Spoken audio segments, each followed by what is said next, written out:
লিখলাম। দেখো এই মাইনাসের 2 ওই সাইডে দিলে কি হবে বলো তো, প্লাসের 2। শেষ আমাদের স্টেপ। যদি আমরা না ধরতাম আমাদের এটাই রেজাল্ট ছিল, কিন্তু আমরা তো মান ধরে নিছি এর জায়গাতে, আমাদের অঙ্কতে এ নাই, এর পরিবর্তে লিখতে হবে 2 এর উপরে কি বলো তো x। এখানে 2 এর উপরে আমরা মনে মনে জানি কত আছে বলো তো 1। 2 2 কাটা বলো তো কি থাকে, x সমান সমান 1। এই যে আমরা একটা রেজাল্ট বাইর করে নিছি। এখন আসে প্রিয় শিক্ষার্থী, এটাও সেম এইভাবে a সমান সমান কত বলো তো 1। এই মাইনাসের 1 ওই সাইডে গেলে কি দেব, প্লাসের 1। তো শিক্ষার্থী দেখো তো 2 এর উপরে আমরা জানি এর মান 2 এর উপরে কত বলো তো x 1। আচ্ছা বলো তো যে কোনো সংখ্যার উপরে 0 থাকলে রেজাল্ট কত হয় 1 না? যদি এর উপরে 0 থাকে রেজাল্ট কত হবে বলো তো 1 না? তা আমরা যদি যে কোনো সংখ্যার উপরে 0 থাকলে 1 বসাতে পারি, আমরা পারি না 1 থাকলে যে কোনো সংখ্যার উপরে 0 দিতে।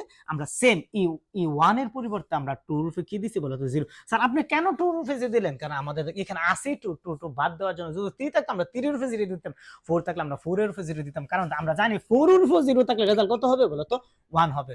প্রিয় শিক্ষার্থী দেখো তো বুঝছো কিনা, আমরা এখানে 1 আছে, আমরা এটার পরিবর্তে আমরা এখানে 2 0 বসাইছি। 2 2 কাটা বলো তো x সমান সমান কত বলো তো 0। আশা করি প্রিয় শিক্ষার্থী বুঝছো। আমাদের রেজাল্ট শেষ। নির্ণেয় সমাধান কত বলো তো x সমান সমান কত বলো তো 1, অথবা বলো তো প্রিয় শিক্ষার্থী কি এটা, অথবা x সমান সমান 0। 0টা কিভাবে বুঝছো বুঝছো কিনা? আশা করি তোমরা পারবা। যদি সম্পূর্ণ ভিডিওটা দেখো, এই অঙ্কটা নিয়ে খালি করবে না।